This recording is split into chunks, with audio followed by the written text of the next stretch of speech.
Hi, I'm back. I'm on a sit, as you can see. So I've got two lovely friends here. One wants to cuddle all the time, and the other one wants to play, which is absolutely lovely. But what I wanted to say today was that if you're planning to go on holiday very shortly, particularly if you've got children, it's coming up to the school holidays, I wanted to give you at least three, because I'll probably go to 4 or 5, but three really good ways of dealing with just before you go, in terms of keeping your pets calm and you calm, because the two are interrelated. So if you actually believe that one of your pets or your pets are nervy, they're often getting that signal from you.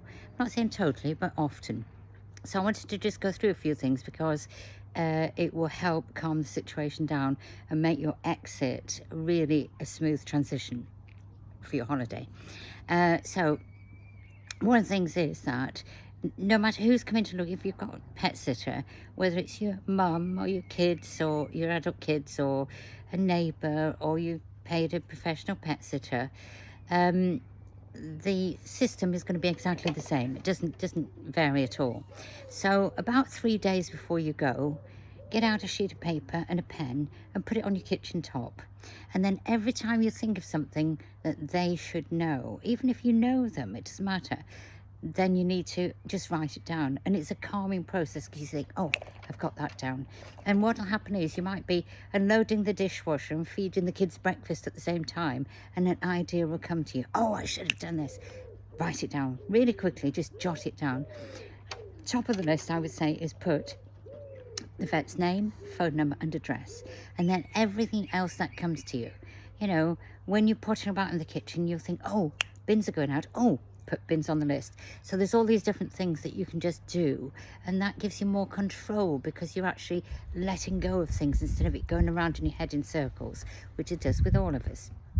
So the next thing that I want you to consider is getting your luggage, your suitcases, backpacks, or whatever it is you've got, getting them out about 3 days before you go and putting them somewhere in the living area.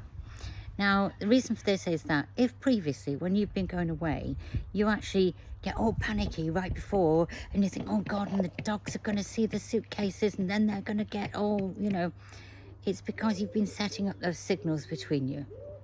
So if the luggage comes down a few days before and you pack it downstairs, there's a calmness around it. It's like, oh, I've got that in now. Oh, I've washed that. Let me put it straight in. Or if you're one of those people that irons, which I don't anymore, then, oh, that's ironed. Let's get that in. So your packing is done in a process that is not sending out panic signals. And that's really important. I realise my hair's a bit wild today, but never mind. So then the third thing is, I just want to talk briefly about your exit strategy. Now, what you have to think of is that if previously, when you've been going away, you've gone, oh, I love you, to your dog, your cat, oh, I miss you, you're sending out the wrong signals.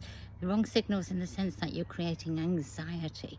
They don't know what's happening in 5 minutes' time or a year's time. They have no idea. They just pick up on your signals. So for your exit strategy to be a smooth transition, what you need to do is, as you leave, don't even do it as if you're going to the shops, whatever you would say, bye-bye, love you, see you later, be back soon. Forget all of that. Just leave as if you were just going to put the bins out and come back in, because then they don't notice a change. And one of the things that I notice looking after pets is that they don't notice when you've gone. They don't change, I should say, when you've gone.